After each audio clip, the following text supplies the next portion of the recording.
Hello, happy Sunday. So, just as a fun little extra, we're going to go live and do some brainstorming for our projects. Hello, everybody. Welcome back. So, let's take a moment to dispel the confusion. I have been cracking up. You guys have seen me talk about this on Instagram. I have been cracking up so hard because there are multiple people in the comments of my previous video so confused as to why I have decorated for Christmas. And I know that at first glance, there's a tree in the background. However, if you look a little more closely, you will see that it is a Halloween decoration and not Christmas, I promise. Although, if decorating for Christmas 2 months before Christmas is your jam, I'm fully supportive of that. Like there is enough sadness and trouble in the world to not stress about whether you want to keep your house decorated all year long. Do it, do it. Oh my gosh, it was so funny. Because usually this is not always the room that I'm in to record because I am usually in my other room. But right now, this is the best webcam I have. This is also the best computer right now that I have to be on. So this is my writing office. And exactly, Kinsey, do what makes you happy. However, oh my gosh, I love this. Elizabeth said 1 year we left the Christmas decorations up until July, and it was actually quite cozy. I love it. And last year I bought this Halloween tree at Michael's and I have absolutely loved it. Do you switch the decorations for Christmas? I don't typically like do a lot of decorating in my writing space for Christmas, but I will put, you can see Hello Kitty stuffies spread throughout the room. I will turn that into Hello Kitty Christmas stuffies and Christmas mugs and so forth. So yeah, it'll be fun. So this is not a Christmas decor. However, I can understand where the confusion is coming from. Somebody who leaves the Christmas tree up all year and they decorate for each holiday. Yeah. So I had seen somebody on Pinterest decorate, they had a pink Christmas tree that they had decorated with Halloween stuff. And I was like, how beautiful. And then we were at Michael's last year and they had a black tree. And I was like, this is it. This is my opportunity to just embrace the spooky season. So I have my spooky book club t-shirt, my Good Witch hat. I've got my pumpkin earrings. Now we know it is officially Halloween spooky season.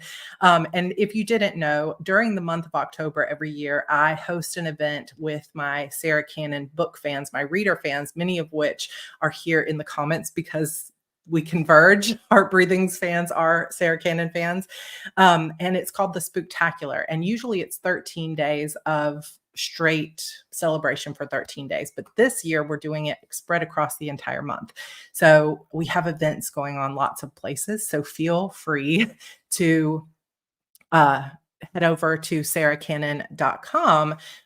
As soon as this is over, we're going to get together on Netflix Teleparty. If you have Netflix subscription and you have availability to watch A Good Girl's Guide to Murder, we're going to watch the first 2 episodes together as a group. So it's going to be fun. But there's lots of other giveaways. And there are some giveaways coming up. I think it's next weekend, next Saturday, a giveaway opens for a free enrollment to my Thriving Author Bundle.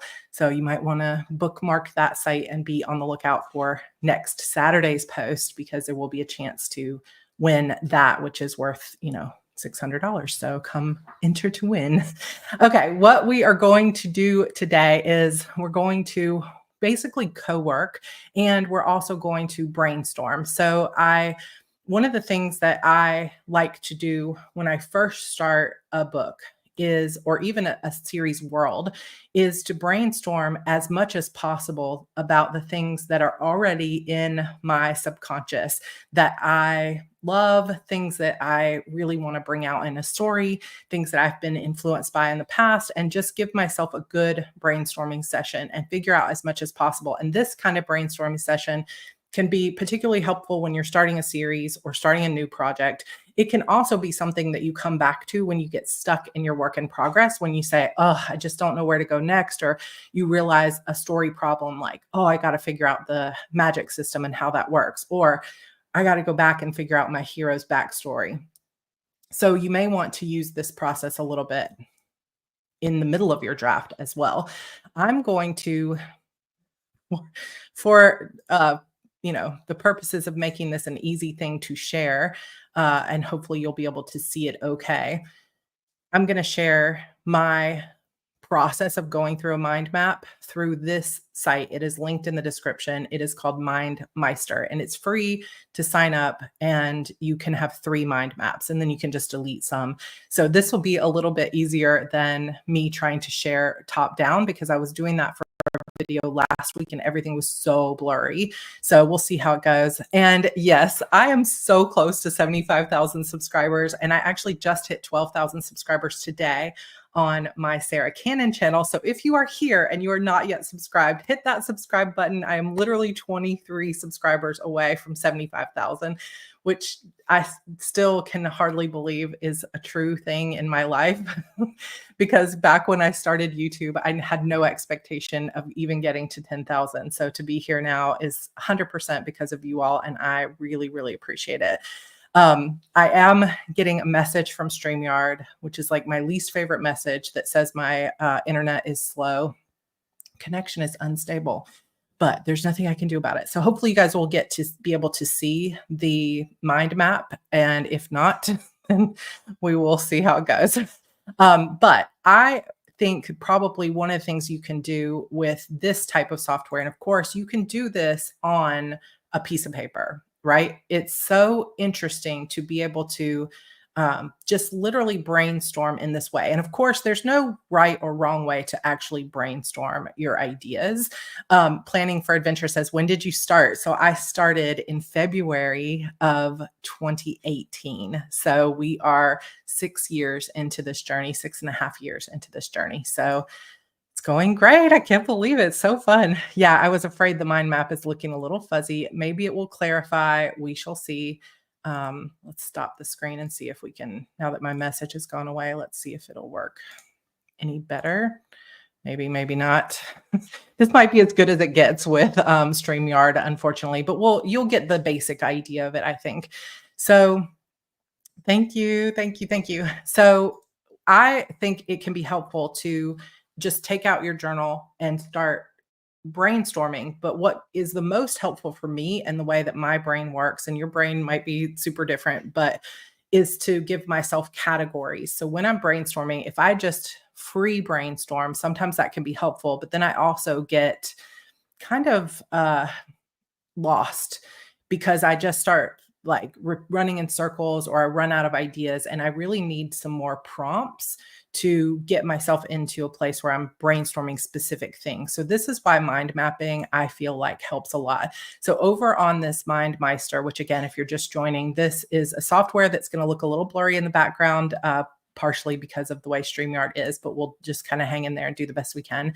But I am going to sort of pick a template, I guess you could say, and it didn't actually choose that one, which I'm not sure why. Let's choose, maybe it's just gonna not populate. Can I delete? Delete. Okay, so I want to use this template, but it wasn't working. Let's go over here and say use template. There we go. Okay. So you can choose any template that will help you, or you can build out your own template. So you can do it however you want.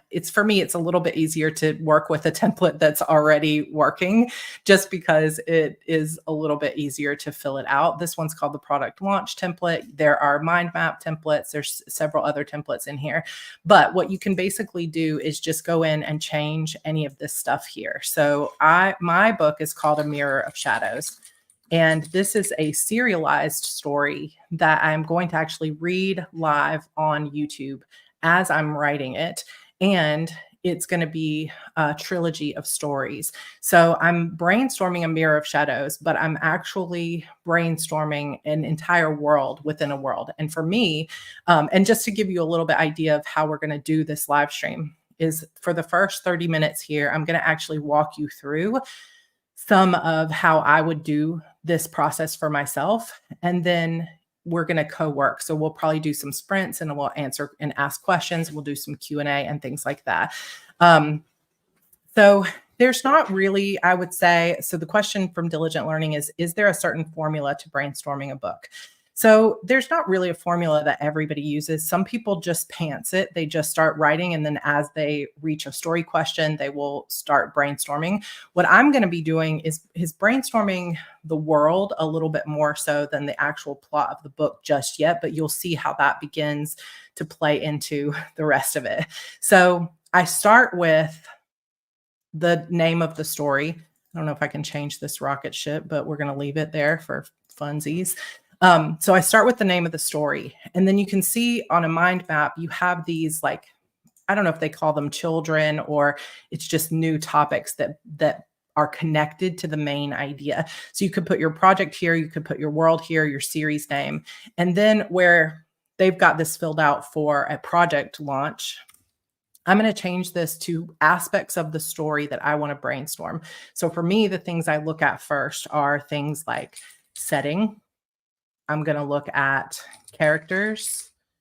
I'm going to look at, and this kind of belongs in a setting piece, but I'm going to call it out separately, which is sort of the culture of the world. I'm going to put a section on magic because that's going to be important to me. I'm going to put sometimes I'll put a section on history, but I'm going to just count that in culture.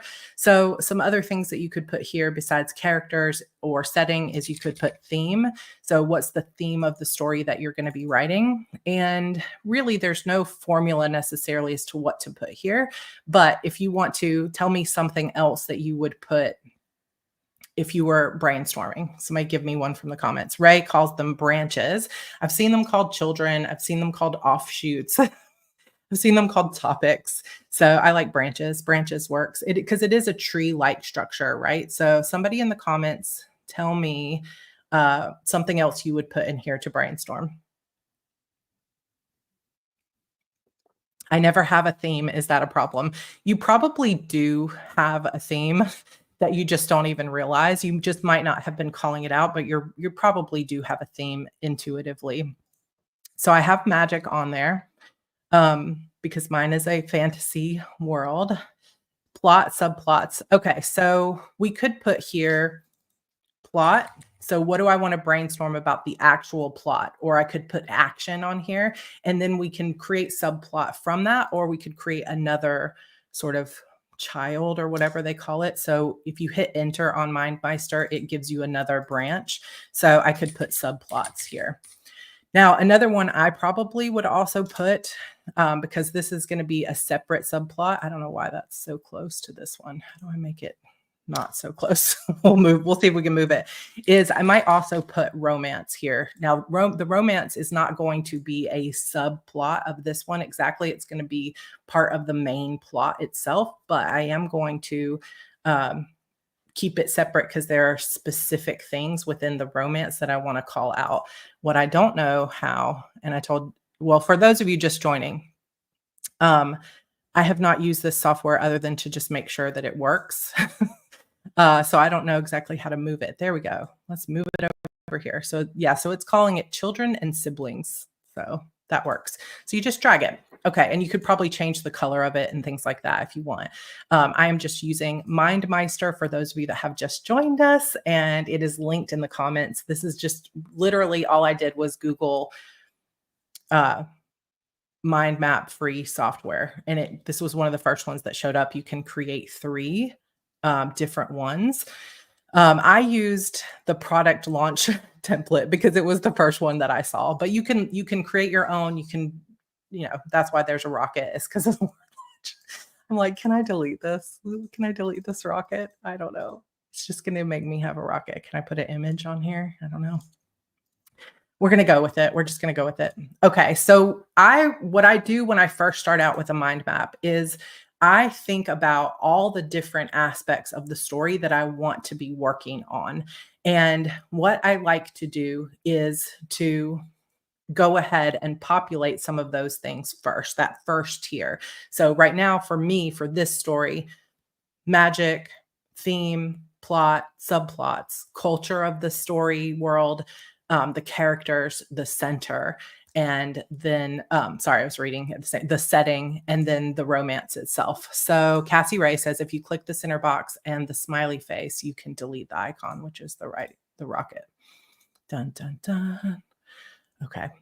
Let's put a little computer there. That's cuter.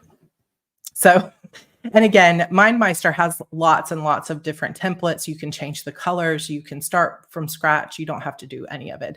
How do you know if the romance is part of the main plot versus a subplot? So basically, you might not know when you first start writing, but if you are writing a romance genre, then the romance will be part of the main plot, because the definition of the romance genre is that the plot would not exist without the romance.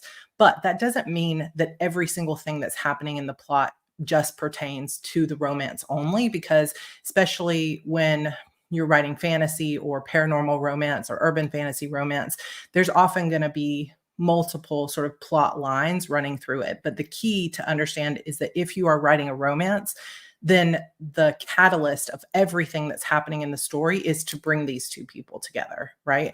And if you remove the romance from the story, you no longer have a story, because it's all about getting these two people together and falling in love. With fantasy, I feel like you kind of have an equal. Now, it depends on the type of fantasy and the type of romance that you're writing, because there are multiple subgenres and lots of different ideas of how to write it. But with the type of story that I'm writing, which is a portal fantasy, it really needs to be sort of half political intrigue plot, fantasy plot, and half romance. And like Norma said here, with a romantic thriller, it really needs to be equal parts romance and thriller. But if you took the romance out of the story would be a different story, right? So it's important. You can literally put whatever you want. You could put animals, like whatever. This is just an example of mine. This is not a prescription for what I think everyone should put on here, because some people won't have a romance, some people won't have magic. So what I'm doing is I'm giving you an example of how I would fill this out, but this is not an example of how everyone's mind map needs to be. So instead, what I encourage you to do is put your title, your project in the center, and then you decide what those branches say. So some of it you may already know. Like if you have already taken a lot of time and you have, just done a lot of world building, you might not need setting and culture on your mind map because you already know that. So instead you think, okay, I need to work on my theme and my characters and my plot. So that might be the only things that you have. So on MindMeister specifically, to add a branch, you hit either tab or enter, and it will add a branch, or what they call a child. Yeah, Thanksgiving for our Canadians tomorrow, right? Is that true? Is it tomorrow? Can one of the branches be for multiple POVs? So you can make the branches anything you want them to be. But if I were doing it, it's kind of like, maybe think about the structure you want to do, but you could say multiple POVs or characters, and then create, like I've got here, this part that says characters. So you could put like this, this isn't going to be this story, but for my Shadow Demon Saga, for example, we have 4 points of view characters. So I could use each one of these little subsections to be each character. I'll just use Leah, and we'll leave Airden out of it. And then, so you've got the characters, then you break it down to the 3 or 5 or how many subplot character or multiple POV characters you have. And then you can hit enter to create a new sibling or child from that. And so you just hit, come on. What? I'm not trying to trash it. I'm just trying to create a new sibling. There we go. So from Jackson, now we can talk about the things that we know about him, which could be things like his eye color, for example. So we could say, so Jackson has green eyes. And then we could also do another one. Oh my gosh, why are you trying to do this to me? That is literally the enter button. Maybe it won't let me go that far out. I'm going to be very sad if it doesn't. So on MindMeister for free, you might only be able to go that many out. No, there we go. It just isn't cooperating with my enter. and tabs. So you could say green eyes, brown hair, and you could put what his magic system type stuff is, for example. So if I wanted to, I could say he's got ice magic or cold magic or whatever. So then you take each character and you can give them those different things that you already know about them.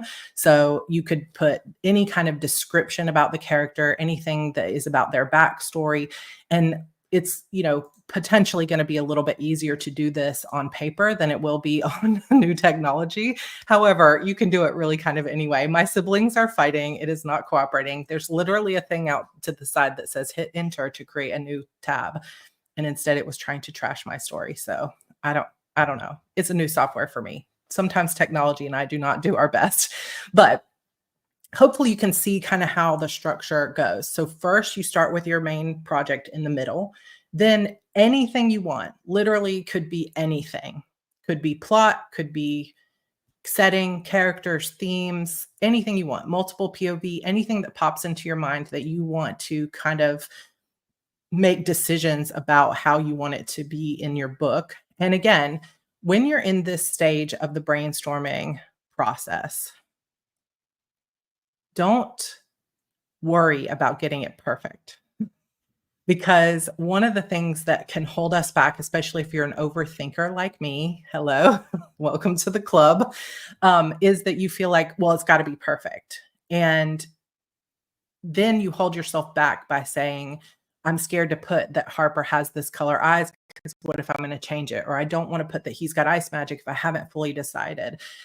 So just let yourself create something that you can change, that you can alter, that you can fix as you go, and just allow yourself to brainstorm instead of allowing yourself to make decisions right now. It's going to be a process of one thing at a time. And like I said, for some reason lately, I am on basically satellite internet because I live out in the middle of nowhere. So sometimes on my live streams, especially when I'm sharing my screens, and especially if my kids end up getting onto a screen upstairs, it's going to potentially be a little bit blurry. So just hang in there. And if it gets too blurry, maybe try refreshing, but it's going to come in and out potentially with me sharing my screen. So basically we just go through the process, and I'm not, like I said, going to be able to do it as fast here as I could do it if I was handwriting it.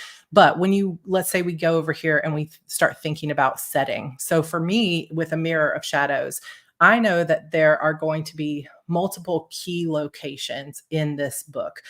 In the grand scheme of things, the setting itself, and I could make a note about this, like the main setting is going to be, I'm going to put it in Angela's terms because I thought this was a really cool way to put it, is like a snow globe world.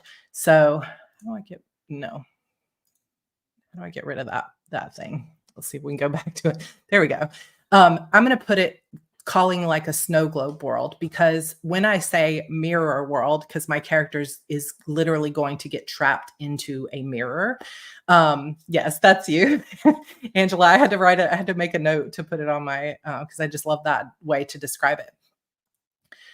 When I say mirror world, that's a specific thing where it's like a world that mirrors our world. And that's not exactly what I'm writing. What I'm writing is a character that steps into a portal that is inside a mirror, but it's more like a snow globe world where people get trapped inside there.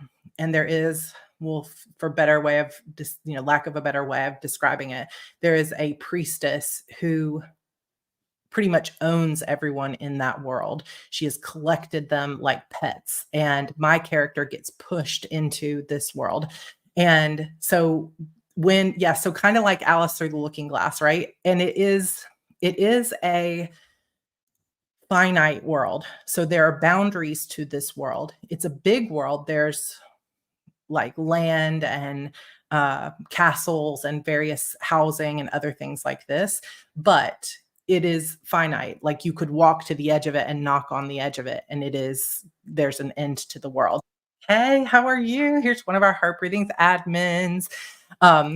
Is it the last book? So no, this is the very first book in a brand new spin-off series of my Shadow Demon saga, and it's called A Mirror of Shadows. So this is the very first book in this mirror snow globe world. So when I'm looking at setting, I'm thinking about what are the key locations inside this snow globe world, this portal that she's gone into that I want to explore.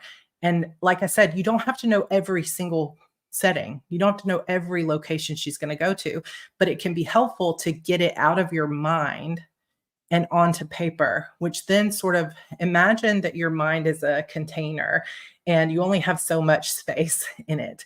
If you're holding on to like, well, it could, I know there's going to be a potion shop and I know she's going to have a dorm room with another friend, and you're holding on to that, all that in your mind, it's kind of like you're not creating space for new ideas. So what the brainstorm process can do is kind of like tip your brain over, dump all those thoughts out and get them on paper, which then allows you to create space for new ideas. Sorry for that visual if that was disgusting, but it is Halloween.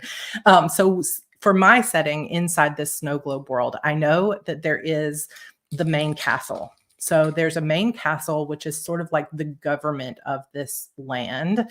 So I know there's going to be that. Then there's also going to be, like I said, a potion shop. This is going to be an important little place for my character and her jaunt through this world. I know there's also going to be an arena, and I'm going to put the word battles out to the side because I know there's going to be an arena area where they have these battles and they have to gather together. Another place where they will be sort of gathering is sort of, for lack of better term, a town square. And this is going to be, I know in my mind, this town square area is going to be a part of where the priestess calls them together, and she can actually be like, I need to talk to everyone. And so she just takes them from wherever they are and portals them into the town square. And she can actually put up barriers so that they can't get out of the town square because she's the ruler of this land and this is her decree kind of thing. So I know I've got a town square. Another place that I'm going to need to think about is my heroine's bedroom. And I can put a question mark here because I don't know. I have some ideas that maybe she's going to have a roommate. And because she doesn't actually belong in this world, we're going to say, well, where is she going to end up? Is she going to live in this bedroom or not? But this at least gets a few of those settings out. Then what I can do, and this is something I have done already to a degree, is go on to a place like Pinterest and start brainstorming what these places look like and getting some visual cues of, okay, what's an example of how this castle might look? So let's say I went on to Pinterest and I started researching fantasy castles and inspiration, and I figured out a place that I really am like, oh, this is the perfect fantasy castle. Now I can create another shoot off just of the main castle. So all of these that are here, these branches, are part of the setting. Now I can go into each individual location in this setting and I can start brainstorming what that looks like. So with the main castle, I'm going to say it's made out of, we're going to say black glass or obsidian. And maybe that gives me an idea to say the main castle maybe will be called Castle Obsidian. And that doesn't mean that it has to stay that way, but it means that that's an idea that popped into my head. And this is why I love the brainstorming process. So again, I know there's been like 150 people joined since we started. So I'm so glad you're here. Welcome. This software is called MindMeister. And if you look in the description of this video, there's a link to it. It's free to use. You can create, thank you, Renee. You can create 3 mind maps for yourself. And it's free. So if you just drag on the background here, you can kind of create it to be bigger, and you can actually go here and you can make it smaller so you can see the whole thing. It's just a cool tool. And again, you could do this in your notebook. You could do this in a set of note cards, but there's something, to me, the purpose of this is to just get your mind thinking in a direction. Because like I said earlier, when you don't give yourself specific questions, like what's the setting? What are the main locations? Those prompts sometimes are just what helps you stay on track. And otherwise you could just be staring at a screen for 2 hours going, I don't know anything about this world. So what is helpful to do in this instance is to give yourself parameters. like, okay, what's the main settings? And when you ask yourself settings, you could also be asking key locations. So if you wanted to, you could go over here and change this from setting to key locations, if that makes more sense for your brain. And key locations are going to be the places where your character starts to hang out, or the main places things are happening. And in fact, I might end up having key locations in the snow globe world as well as key locations in the real world. And because I write a lot of portal fantasy, I often will have multiple worlds in my story. So in my Shadow Demon Saga, you have the Shadow world. And then you also have Venom, which is a separate location entirely. Then you also have the Swamp of Nightmares, and you have the human world. And then in book 12, potentially we're going into yet another world, and I won't give any spoilers there. So let's say I know the main castle is made of black glass and it's obsidian. So let's say another thing is that the floors are made of a rare red veined marble. And then I can start building out what this place looks like in my mind. And let's say the main castle has let's say it's so large that it has 100 bedrooms in it, and maybe only the elite members of this society can live there. And then maybe that could leave me like almost kind of like a fraternity sorority situation where you have to win the battles in the arena that I was talking about in order to live there. I don't know if that's going to be something that makes it into my story, but it's an idea that I just had as I was thinking about this castle. So that is an example of how you might start thinking about it. And it could be something as simple as, so let's say, I think I can move that. Ooh. Okay. That is funny. Let's move that back down here. Technology. That is so funny. It just totally changed. I don't know what I'm doing. Excuse there. No, I did it right. We got it now. It's back to normal. Let's say the heroine's bedroom.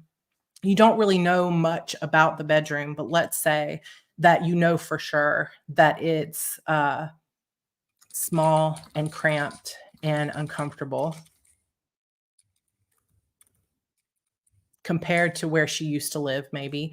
And maybe you know that you're thinking of, does she have a roommate, that she might share it with a roommate who is cranky or someone who hates her. So that might be all you know so far about the bedroom, and you might not know much else about it. The arena, you might just know that there's battles that take place there, and that there's you could think of it kind of like a gladiator style. And maybe another thing is that the king figure or queen figure of this land, potentially maybe the priestess, so I could put priestess ? As I'm thinking through it, has a special throne inside the arena where they can watch what's going on. So as you begin to think through some of this stuff, that's going to be a new book trope, the cranky roommate. Yeah, exactly. I mean, that's like, if you think about inspiration, and one thing you could do also is that if you know where a piece of inspiration is coming from, and it's like, I just wrote gladiator style, you can always mark it here on your mind map too, so that you can remember it later. So for example, if you knew of another castle that you had that was, from a different fantasy book, you could say, okay, that's my inspiration and I'm going to take it and make it my own, but that's kind of the idea that I had. You could put it in here. Or for example, if you were thinking, oh, cranky roommate, and I know of another story that I was just saying that was kind of the opposite of that, is that dynamic of Wednesday and her roommate is like, you kind of have Wednesday, who's the cranky goth person who's never smiles. And then you've got Ingrid. Is it Ingrid? Her roommate, who's the wolf, who's just like happy and colorful all the time. So I could put that on my mind map as inspiration behind what what we've got going on in this section. So that hopefully gives you a little bit of an idea for key locations. With characters, you can put anything you know about their backstory. When we get over here to culture, what we could be looking at in terms of culture is things like the history of the world. Like, how long have they actually been there? And then another thing for culture could be, in my particular world, is what kind of creatures live there. Another question that I've kind of had in my mind that kind of plays into culture, not culture, but really more setting. But since I changed setting to key locations, we'll put it here, is like, what's the geography and the weather of this place? So once I start thinking, okay, well, maybe that's not culture, maybe that's really like setting a little bit more than the other. So what's the geography? So how big is this place? Are there mountains inside? Are there flowers? Like, what's the flora and fauna, and what's the things that we know about this world? So if we went into geography, what we could say is that there are fields of wildflowers unlike any you've ever seen before. Like strange colors of wildflowers. It could also be in terms of geography that you have like mountains in the east side. And then on the other side, maybe you have almost like an ocean made of, let's say, something like amethyst waters, to make it something really cool, like an ocean made of amethyst water in the west side. And you can just start brainstorming. What is this world like on the inside? What's the weather like? They're inside a mirror world, but does it ever rain there? Or do they ever have storms? Or is it always perfect weather? What's the temperature? And you can start thinking about it. And as you create these little topics, it might have you start thinking about, okay, well, what kind of creatures do I want in this world? If I was thinking about the priestess who collects these people as sort of pets, and it's a way to punish them, we definitely have vampires. I know for a fact we have vampires. We definitely are going to have witches, and they're going to be human witches for the most part. We're going to definitely have some werewolves in this world. And I think we are also going to have some fae. So I could start brainstorming, what are the creatures here? And again, you might change your mind. You might go back and say like, oh, I really actually think that I really want to put some witches that are non-human. Okay, well, let's go in and change that, right? So it's not something to say this is the way it has to be forever. It's just a brainstorming tool. And if you've never done anything like this before, it might be something that really helps you start getting your mind around this world. Somebody had asked, can you print this or something? I don't know. There's some export options, print, but I think maybe you have to be on the pro level. I'm just using this as a brainstorm tool online, but if you want something that you can print, you might have to do some research to find that, or just create it on a big piece of paper. So when I'm doing my plot, which we're going to move over to plot here for a little bit. Oh, I like that. So the weather could be affected by the priestess's mood. Like if she's crying, it cries, like the world cries. So that's a really interesting idea. So over here on weather, I could say weather, can't type, weather based on priestess mood, question mark. And I can use those question marks to say, or to indicate that maybe I don't know exactly if that's what I'm going to keep, but it was a cool idea that was brought up inside a live stream. And so it could absolutely work. Yeah. Everyone knows when you're having a mental breakdown. And then you can start. What you could do is, so let's say we had that as an idea and I just wanted to riff on that idea.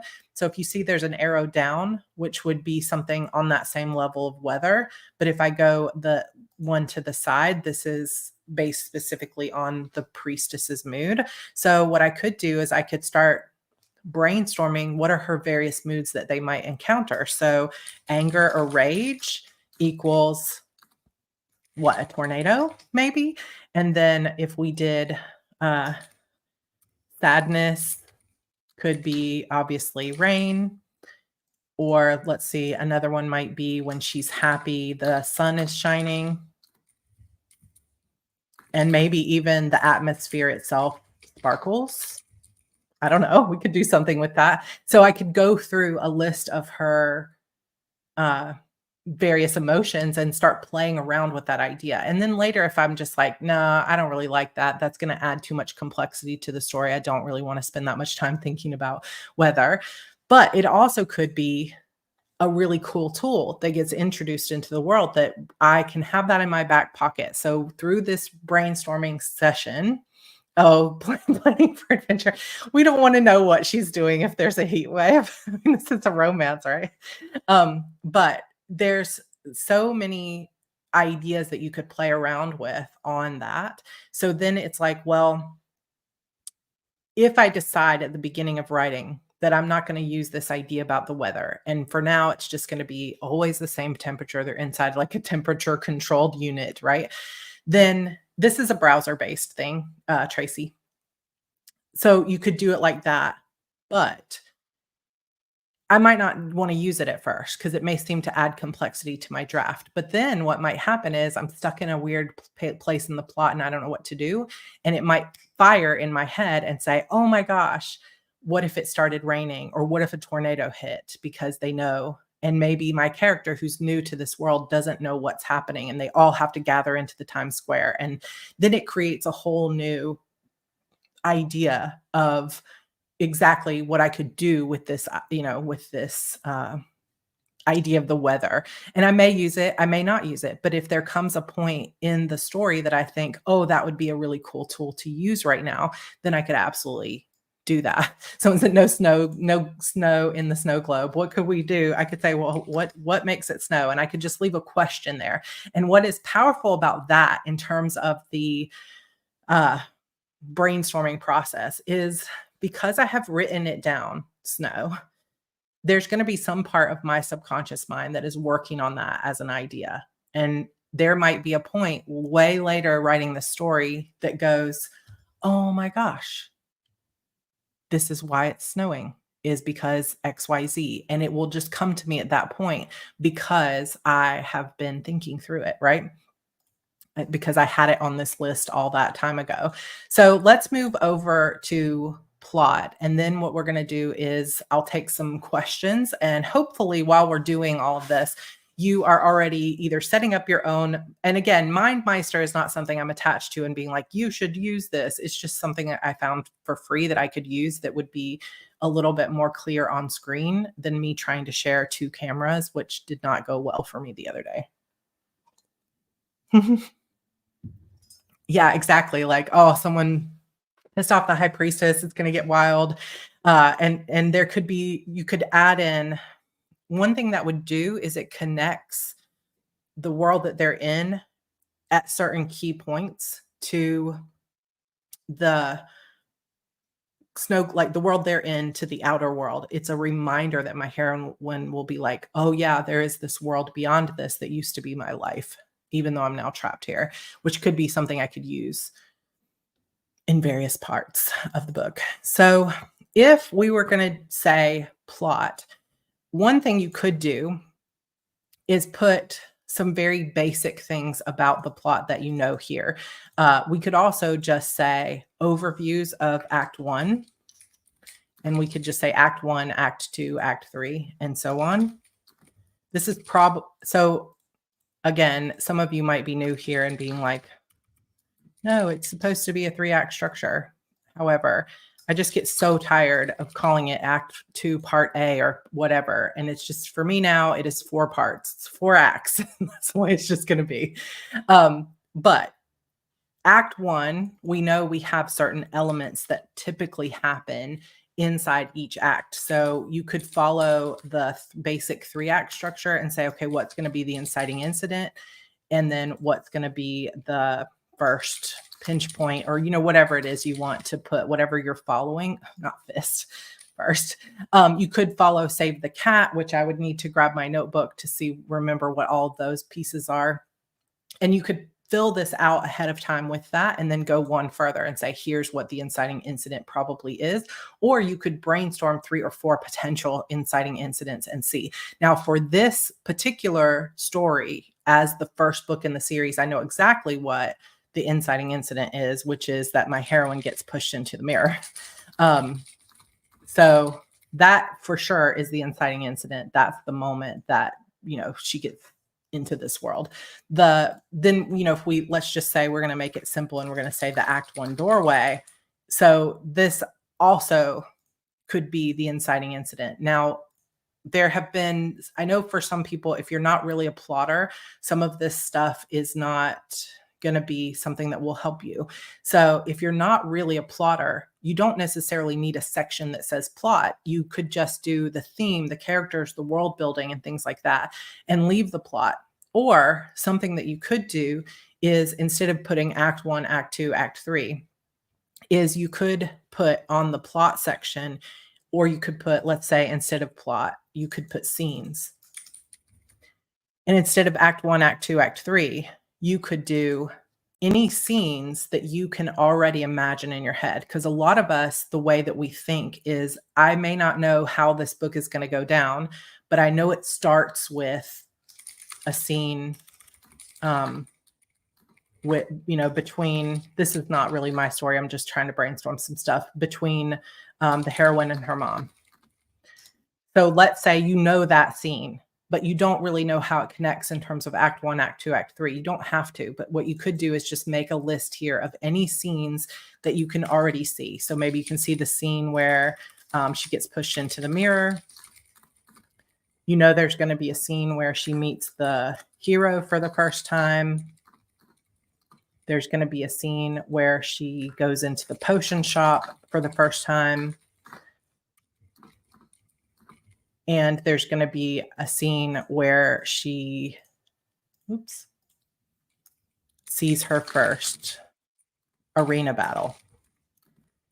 So instead of having to worry so much if this isn't your idea, is to just start writing out scenes. And Diligent Learning says, how can I plot my story if I'm a pantser? So if you're a pantser, you don't plot your story.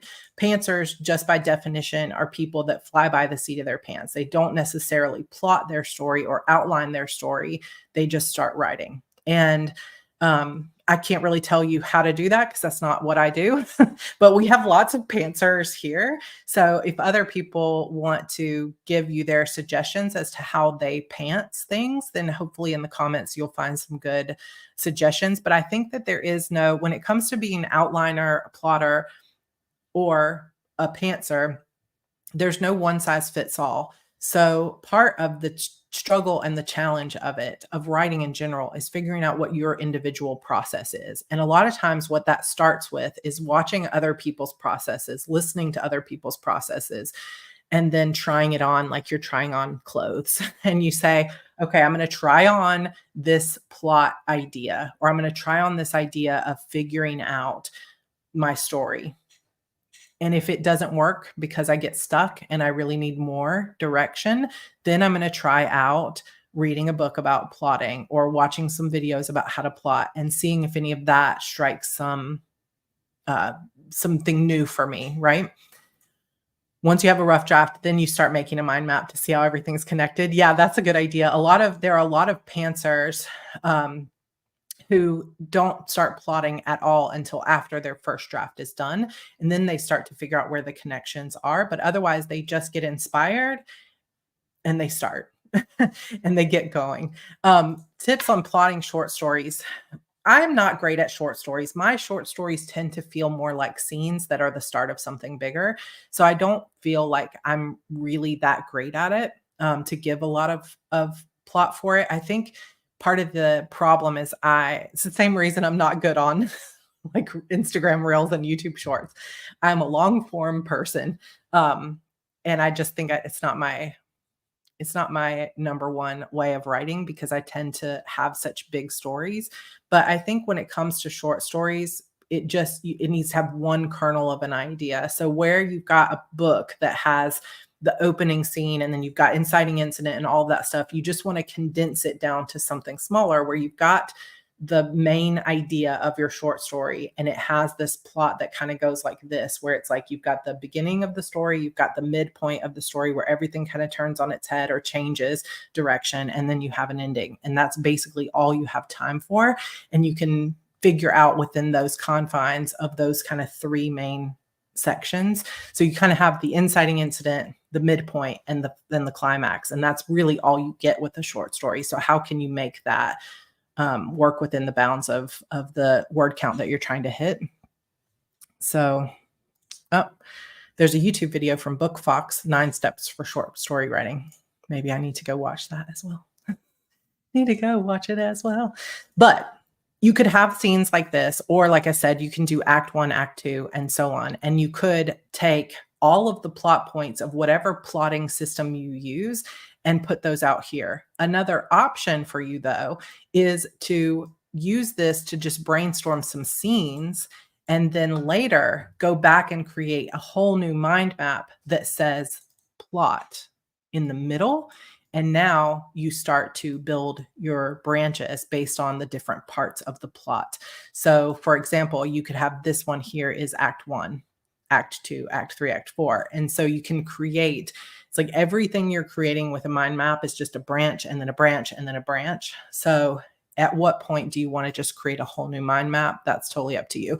So if your brain works better, like if this is too many things on the screen and it's already starting to make you feel overwhelmed, then what I recommend is creating smaller mind maps. So instead of having one that's for your whole project and all the different things, create one mind map just for characters, one mind map just for subplots, one mind map just for your magic system, so that it feels a little bit less intimidating.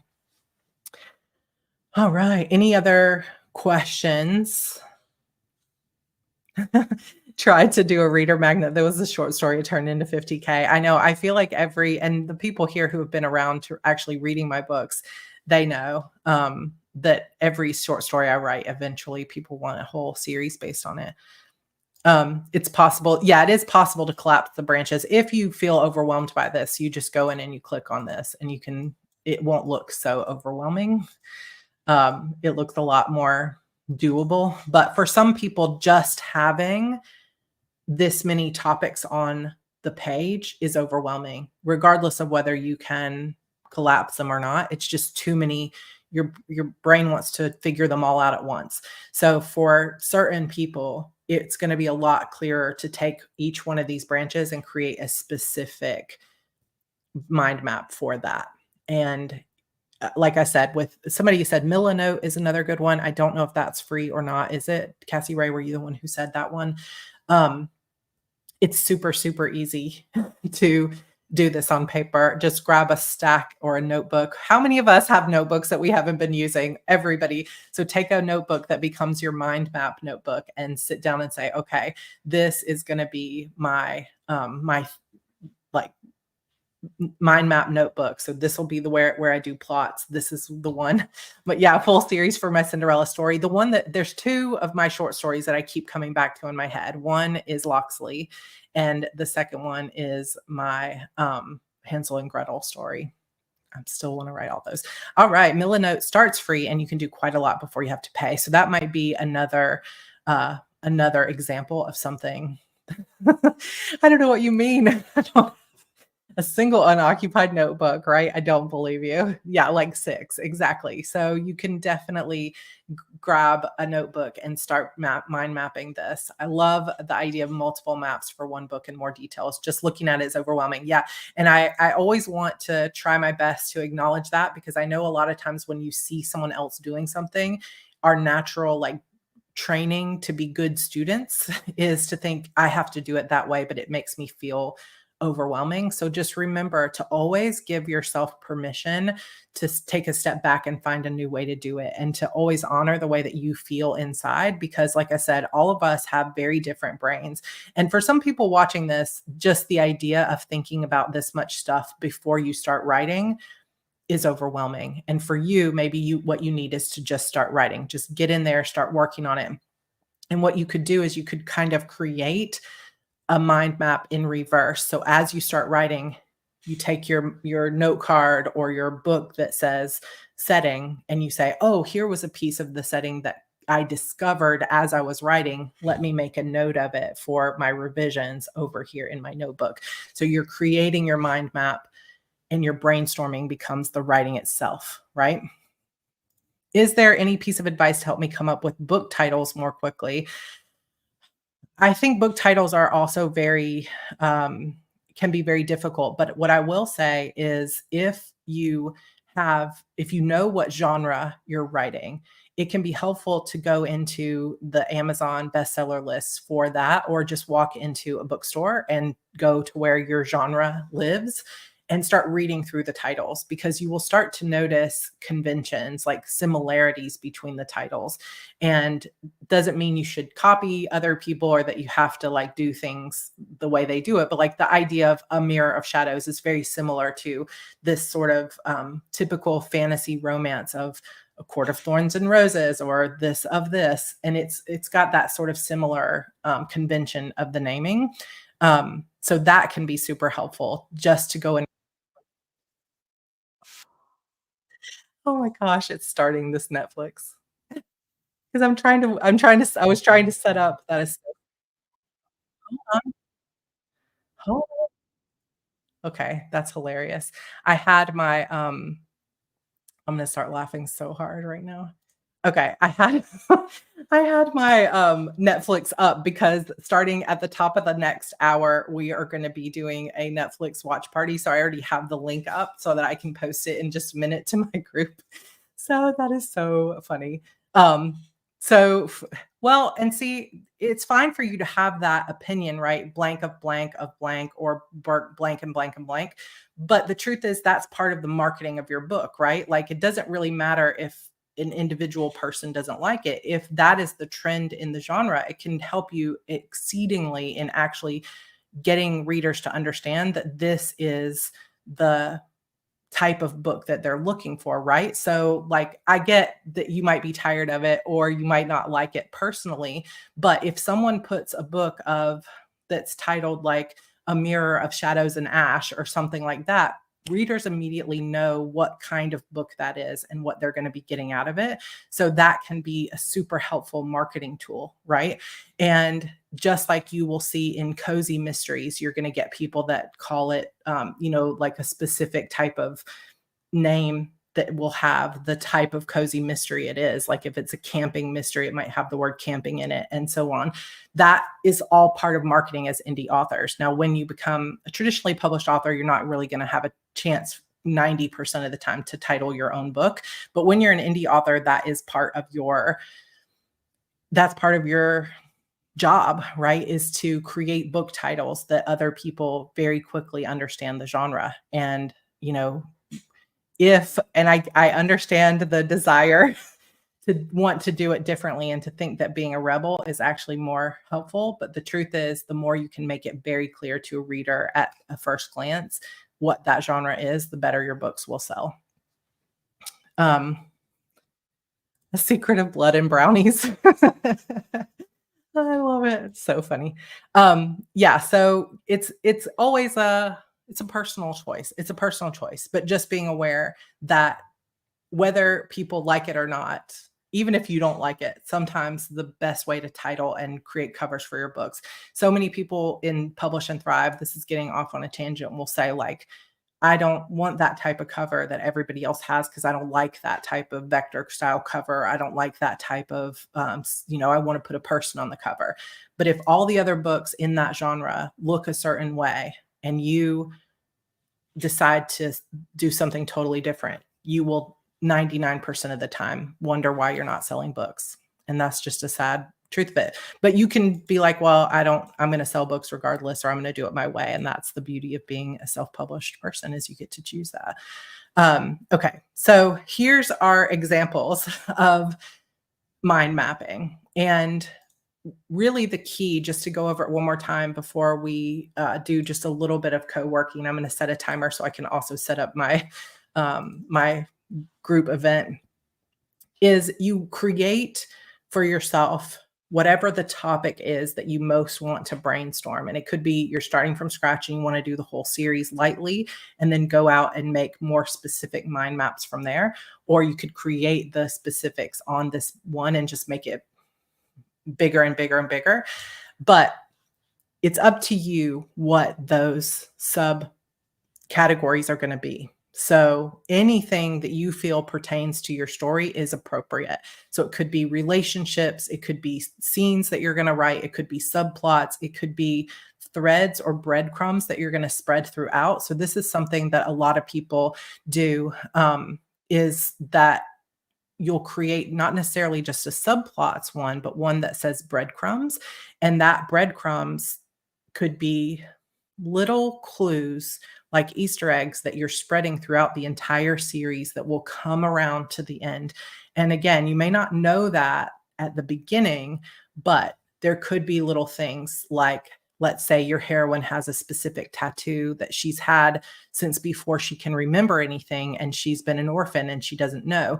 There could be little breadcrumbs spread throughout your whole first book about where this tattoo symbol comes from, that she might see that symbol on a window somewhere and go in to check and the shop is closed down, or, whatever. So she might be following those breadcrumbs in terms of this tattoo symbol that she's had on her body.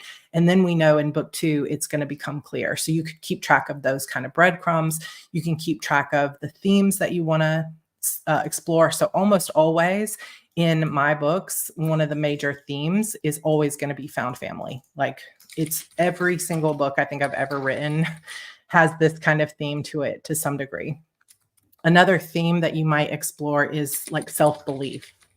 That's another one that I kind of come across a lot in my own writing, which of course comes from, if you know me, which many of you have been around here for a while, is something that I'm always facing as well, because I am estranged from my family. So found family is almost always important to me in my storytelling, and also self-belief, because I grew up with a narcissistic parent and have struggled with confidence and believing in myself. And I know from experience that the more I can begin to develop that self-belief, the stronger I become. And so my stories become like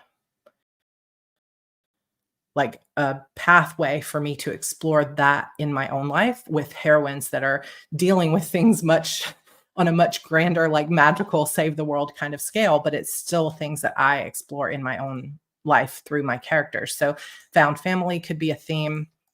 And then I don't know if I can delete that. Yeah. Self-belief could be a theme. You could have a theme here that was also something like technology as a theme, something like that, or like certain kinds of magic as a theme. Then you could go into your magic, or you could also go into relationships in some way. If you were writing, let's say, a small town contemporary romance series, and this is the first book in the series. Oh, and then I saw somebody asked a question about, would I do this for every book in the series? So remind me of that. I will mention that in a second. Let's say you're writing a small town contemporary romance series, and this is your first book. So you would want that area of key locations or the town itself. And you might have, instead of your main POV characters, you might have something that was like your quirky characters, or your like town staples, I guess you could say. So you might say like, okay, there's going to be a pharmacy. So who runs the pharmacy? And that could help you not only brainstorm the people in your town that you want to introduce, but it could also give you some brainstorming ideas as to whose romance is going to come next. So it could be like, oh, there's a established old couple that runs the pharmacy, and they're bringing in this New York City pharmacist that's coming home to take care of her mom, and she's going to be their apprentice. And then it could be that they end up deciding they're going to go on a big cruise, or they're going to go travel for the rest of their life. And they are going to give her their pharmacy. So then we know we've met this character over the course of 3 books, and you're going to put her, a little bit of her life as your main character in each book goes into the pharmacy and gets to know her. And then book 4 is her story of, falling in love with a young single dad that walks in every week to get meds for his special needs child. Like, you could just start brainstorming some of those things, some of those books that are going to come later, because you're saying, okay, we've got a pharmacy, we've got a church, we've got the school. So who are the teachers? So you could brainstorm all the locations in the town, and then who works in those locations, and how can I strategically put them in the center of this? Or you might be writing a small town contemporary romance where a lot of the stories revolve around the bar. And so you could have like people that work in that specific bar or that specific restaurant. There's all kinds of ways to do it. And a lot of these themes and different subjects that are going to go onto your mind map are going to be specific to your genre. So another one, let's say instead of down here on subplots, we put mystery clues. If you were writing a mystery, then one of the things you might want to start brainstorming is what are some of the clues that are going to lead my sleuth down the path of discovering the truth of who done it, right? So you might have some basic ideas here about, I don't know why that's doing that. Don't do that. So this software is a little glitchy. We're just going to let it be glitchy. So mystery clues might be something like a business card left at the scene. And then you can figure out what does that mean later, right? I don't know. Y'all, it's definitely a little bit glitchy, but we're going to just go with it.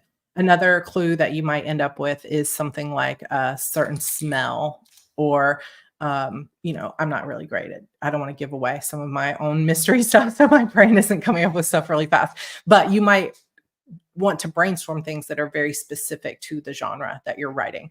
So then another one of the questions that was asked is, what about when you're writing a series, would you do this mind map for every book? So the way that I'm going to do this for my trilogy that I'm writing, one being that it's the type of series that I write tend to be dynamic series, meaning that other than a handful of my series, most of them you can't jump in at book 4. You have to read from the beginning and you have to read it all the way through because it is one long story, just with some climaxes at the end. So each book has its own contained plot line, but that leads us into the next book. And so when I'm doing a series like this that I'm pretty sure is going to be a trilogy, I will brainstorm as much as I can about the world, but I don't typically go ahead of time and start brainstorming anything for book 2, because I know from my own experience that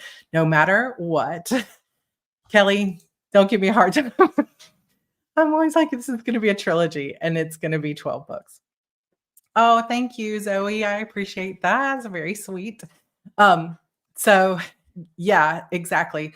So I am going to only plot what's happening in book 1 first. When I am done with book 1, a lot of times what I'm doing during that process is setting up basically a series Bible that's going to tell me instead of now a mind map, now it's a very clear, like linear sort of structure of like, these are the characters. This is the way the magic works, because we now have, instead of just brainstorming, we now have facts, because once it's published, these are the facts of your world.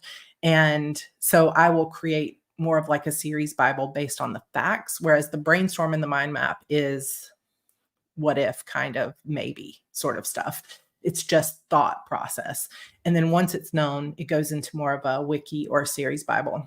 Then when I start brainstorming book 2, I will take only the pieces that I need to fill in. So for example, let's say the romance just started getting going by the end of book 1, and we're going to do some slow burn stuff. Then we move into book 2. So I might make a whole mind map on the romance, and I will just start thinking about the scenes and the situations for those two people of what they're going to go through and how their relationship is going to evolve in this next book. Then I'll make note of anything else that I don't yet know about book 2, and I'll create a mind map around book 2. And so, yeah. So would be helpful or more time consuming to go back and update the mind map?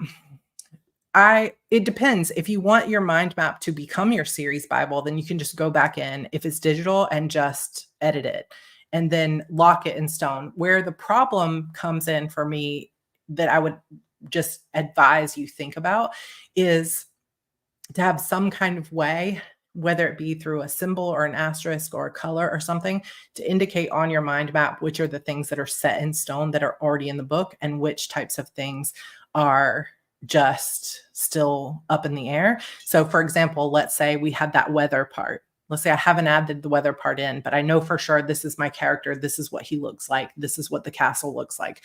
I might go in and change everything in the mind map to be like the facts, but put like an exclamation point or an asterisk to indicate that this is set in stone now, whereas everything else is still just up for grabs, right?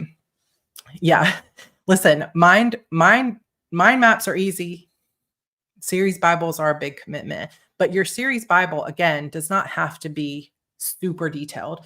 It depends on your series. Like if you're writing a 15-book series, it's going to have to be big series Bible. It just has to be. You got to get everything in there because you won't, like, as someone who has written more than 16 books in a story world and I'm getting prepared to write more, it's crucial that I have all that stuff, or otherwise, because when I come across something that that I have not yet sort of remembered or whatever, like it hasn't really become a big part of the story, but I know I've talked about it before.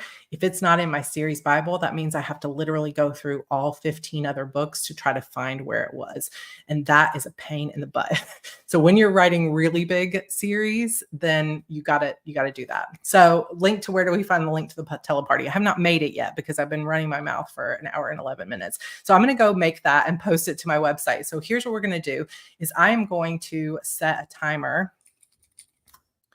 I'm going to share my screen on Wonderspace. I'm going to set a timer for, let's say, 15 minutes, and we can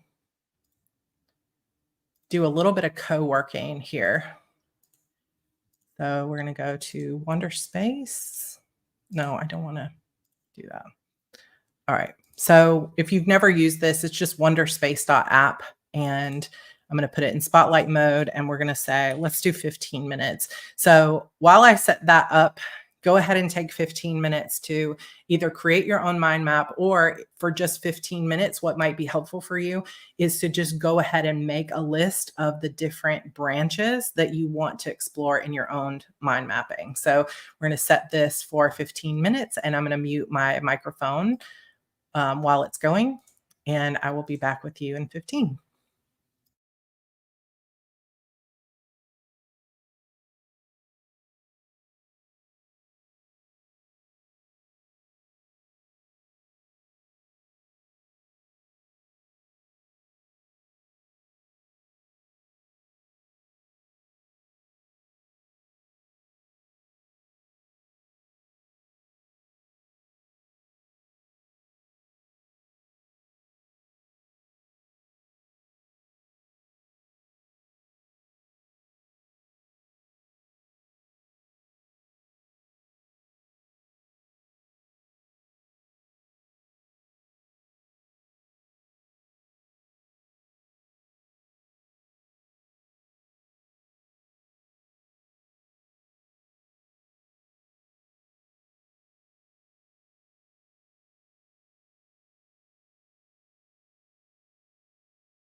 Oops.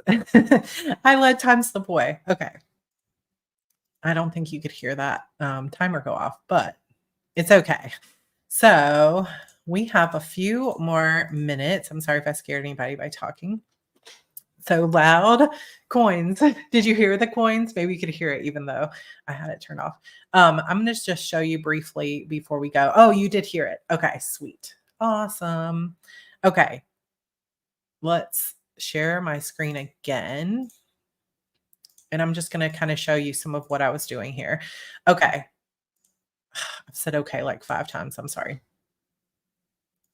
One thing that you could do if you wanted to create this just specifically for the plot is to take whatever plotting you like to use. So if you just aren't sure, you can sign up for my newsletter. Yeah, I'm sorry about the coin sound. I know it's loud.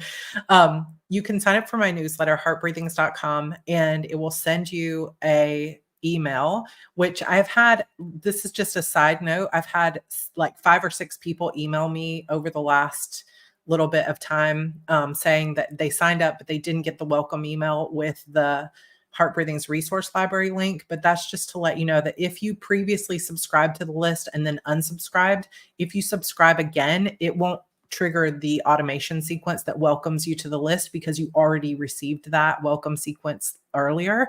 So it's fine. People unsubscribe for all kinds of reasons. But if you have lost your link to the resource library, then just send me an email, Sarah@heartbreathings.com, and either myself or Renee, when she gets back to work, I'm sure she's going to be celebrating Thanksgiving tomorrow. One of us will check that email and get back to you with a link to that. But I will also be sending it out in my next email just as a reminder. But you can get that. And inside my resource library, there's a workbook called Plot Your Novel that has kind of a combination of, this is my email, by the way, it has a combination of various plot methods, but it's mostly just the 3-act structure. And you can just go through that and put these in as your plot points. The one that I have up on the screen is Save the Cat. So you could take something like Save the Cat if that's the one you like to use, and just put it into a mind map. So you can see I've got this one is more like instead of all the way around, this one is structured to be kind of out to the side. But you've got Act 1. And in Act 1 of Save the Cat, you have multiple story beats. So you have the opening image. So for me, I was thinking maybe it would be cool, since she's going to get pushed into this mirror, to have an opening image of her actually staring at the mirror. Because there's going to be an attraction that she has. She doesn't know what this mirror is, but she keeps thinking in the corner of her eye that she sees people moving in the mirror. And then she's like, well, that doesn't make any sense. And so having her walk past the room where this large mirror exists and think that she sees someone in the mirror and go and step close to it, I think would be kind of a cool opening image. Now, that does not mean that that's what will happen, but that gives me an idea of where to start. So that could be kind of cool. So you've got the opening image. The next part is the setup, which happens typically in the first 10%, where you get to see the character's normal life.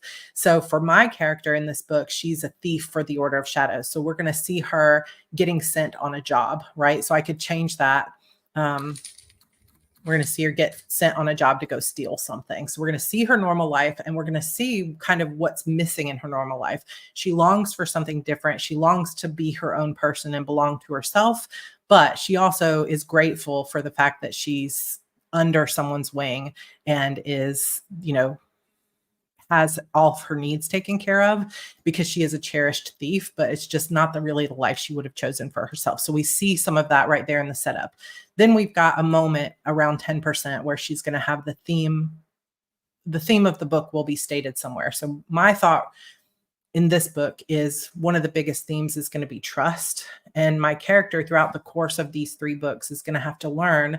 Right now, she believes you can't trust anyone but yourself. But as we go across this idea of found family, we're going to have this transition for her of saying, oh, in order to overcome the conflict of this story, I'm going to have to learn to trust other people. And that is a big theme in my Shadow Demon saga. It's a big theme in Sacrifice Me. So it makes sense that it would also be a big theme in this particular book. So that is going to be stated in some way. And right now, I don't have an idea of exactly how that will come about, but I can at least put a little thought there of this is what the theme is going to be. Then the next piece is catalyst. So if you wanted to, you could take it and you could just fill out all of those and then see what comes to mind. Like what could potentially be a catalyst? When it comes to Save the Cat, a catalyst is usually some kind of problem that disrupts the hero or heroine's normal life and is sometimes known as the call to adventure. So what is it that your character's being asked to do that, or something they're being led to do that they're kind of resisting, right? So catalyst on this one is she's on that job.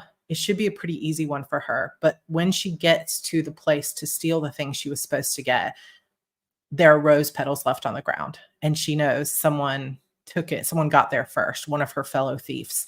And so there's a debate there at the end of Act 1. Do I go confront the rose petal girl or do I let it go? And in Break into 2, as we move into the Act 1 doorway, she makes a decision to confront this other thief. And that results in an argument, which then gets her pushed through this mirror and trapped in this mirror world. So now we have that firm break as we move into Act 2. We've got a B story. So again, you may not want to follow Save the Cat, but sometimes for me as a plotter, what helps me is if I get stuck in Save the Cat and I'm not sure what's going to happen, I'll switch to maybe KM Weiland's outlining section, or I'll switch to a different type of method because sometimes people have a different way of explaining things. So I'll switch to James Scott Bell's like 12-point story structure because those things can just help bring something else in my mind. And again, even if you're a plotter, you might not want to call these things specific like B story, fun and games, whatever, that might not resonate with you, but you could still potentially make a list of a few scenes so that if you get stuck, you're like, oh, I could write the potion scene. And that kind of gives you an idea. So for me, I got this far in those 15 minutes is now she's stuck in the mirror. And so the B story plays into the theme, which is that there's a girl named Amira that works in the potion shop. And she's one of the first people on the fringes of this world that my character runs into. And she's very bubbly and welcoming and fun. And my character is very suspicious and mistrusting. And the relationship of those two characters as friends is going to be part of the B story, kind of challenging my character to live out the theme of her story. Can you trust this person? Or should you be suspicious of her? So then I would just go in and say, okay, what about fun and games? So fun and games is a really long story beat. Like when we talk about fun and games, we're talking about like between 25-30% of the story, 20% of the story, all the way to the midpoint. So this is a really large point or part of the story. And we are just going to say, okay, fun and games could be a list of different scenes. So this is where I might have multiple things where we say, maybe she's brought to the king, could be one because she's not supposed to be there. She got there in a strange way. There could be another one where we see the arena battles and we understand a little bit more about how the world works. I've thought about having her sent into some kind of, we'll kind of say sorority, but it's sort of like factions maybe that she's going to get put into, faction placing. So I could just start making ideas of scenes and so forth. So midpoint is, this is going to be the big moment at the middle of the first book where we're going to start thinking, okay, but how are we going to start to move this in a new direction? What's the big thing that changes the whole way she looks at the storyline? And so I would start brainstorming what that midpoint could be. So sometimes when you are going through stuff, you may not, like, I haven't named actually any of the characters in this book yet. So I just threw it up there in the middle of the brainstorming. And that's one of the things you have to kind of just be aware of and allowed to do is just let yourself write whatever comes to mind. So that was the first my name that came to mind.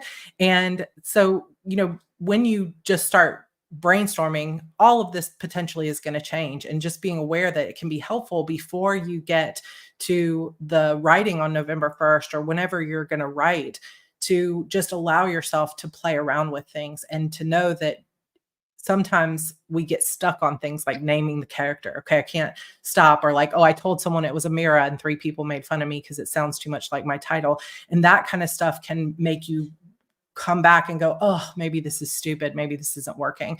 And so one of the big challenges of putting yourself out there, coming up with critique partners, partnerships, sharing in the community is to just understand that everyone is here in terms of our Heart Breathings writing community, ideally is just trying to help you out, right?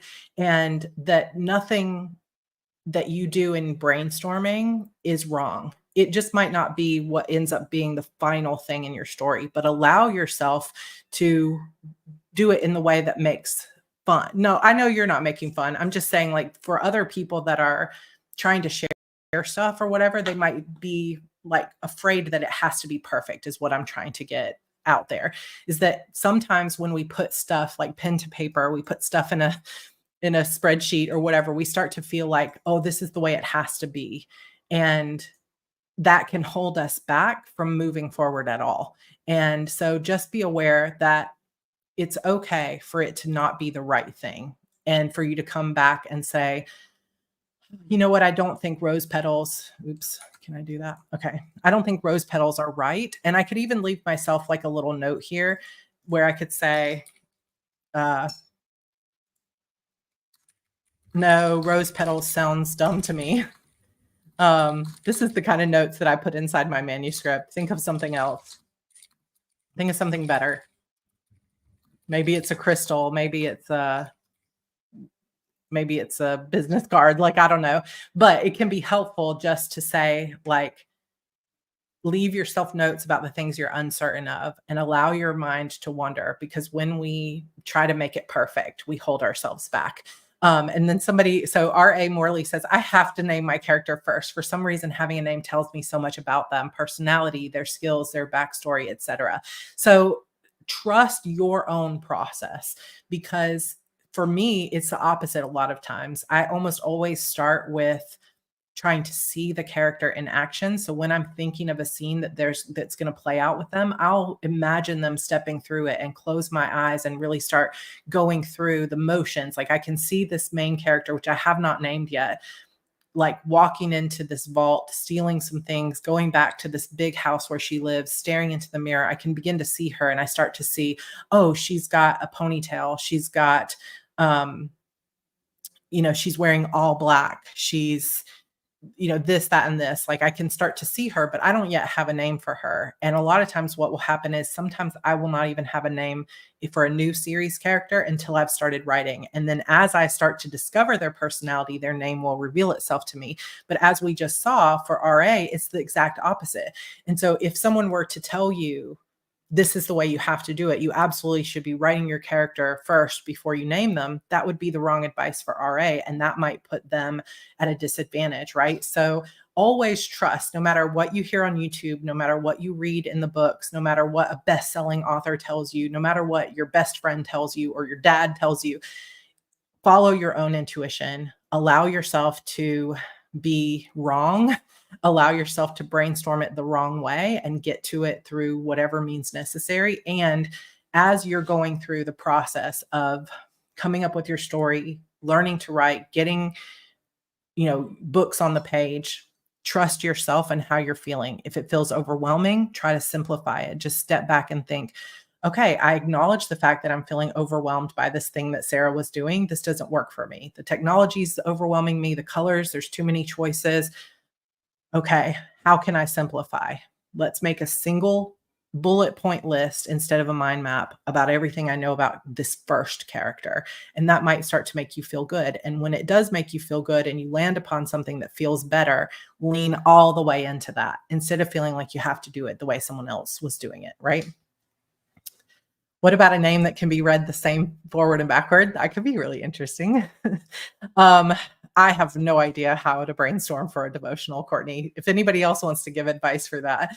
I read a lot of devotionals, and I think for the most part, a lot of devotionals are theme-based as well. Like it's one specific idea. So what are you trying to make the reader feel or believe in that devotional? Like what theme of their life. What relatable thing are you trying to bring out? So it could be fear, it could be overwhelm, it could be tiredness, it could be faith. Like there's you could just write all of those different things down and then think, okay, how can I bring that about? So uh-oh. I do see there we've got a good amount of people over on Teleparty, so the link is working.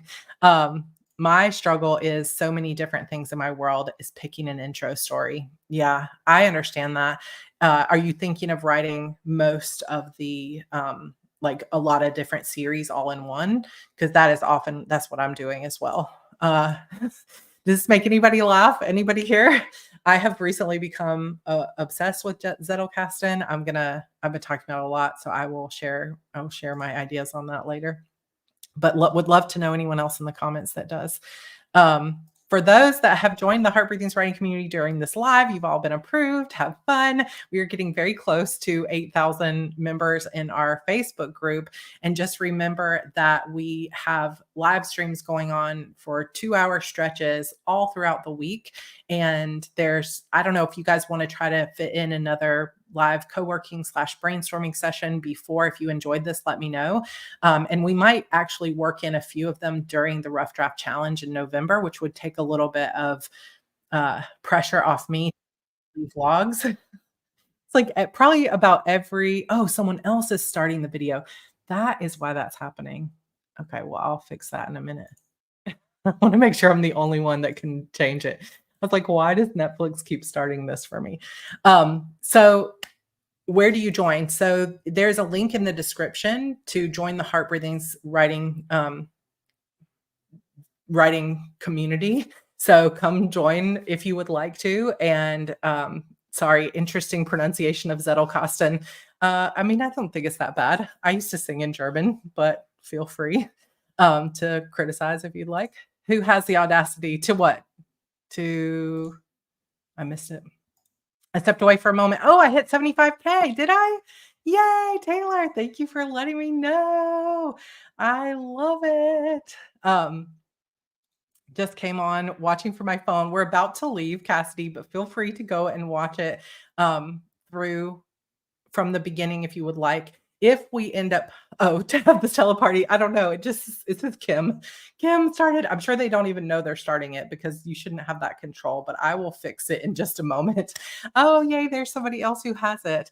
Ryan Holiday technically has a index card box. It's so funny because when you hear some people talk about it, Ryan Halliday and Liz Gilbert and so forth, people get very angry. They're like, that is not a Zettelkasten.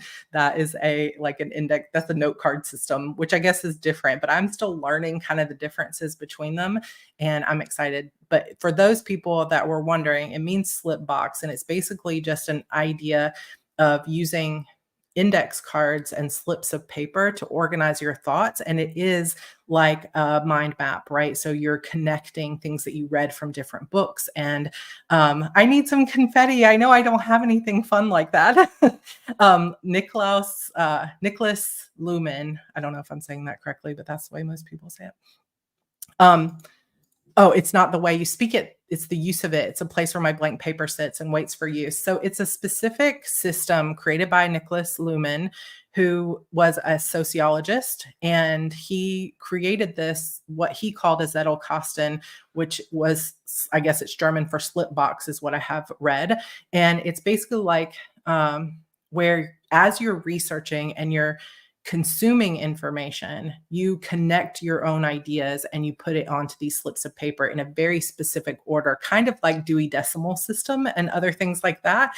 And I'll do whole videos on it, but if anybody here is using one and wants to send me some tips because I'm just getting into it.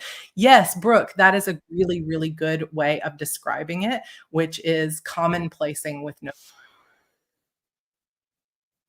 it. And yes, 75K was my New Year's goal. So to hit it here in October means a lot. Thank you all so much for being here, not only for this live stream, but definitely let me know if you would like to see more of these kind of live streams, not only through the Rough Draft Challenge, but through the rest of, monthly or every once in a while in a quarter to do some brainstorming sessions, because I think it can be helpful. We could go through at different aspects, like let's brainstorm plot. How do you brainstorm magic system? How do you brainstorm characters? How do you brainstorm culture and history and different things like that? And we could go deeper into each one. But I hope this was super helpful for you. And it was definitely helpful for me because I already got some ideas on page, and it just gives us a chance to kind of come together and work on those things. So I'm going to head out now so that I can get up and move my legs just a little bit before we start our spectacular event with my fans. And again, if you want to, oh my gosh, maybe I need to turn off the sound. That works a little better.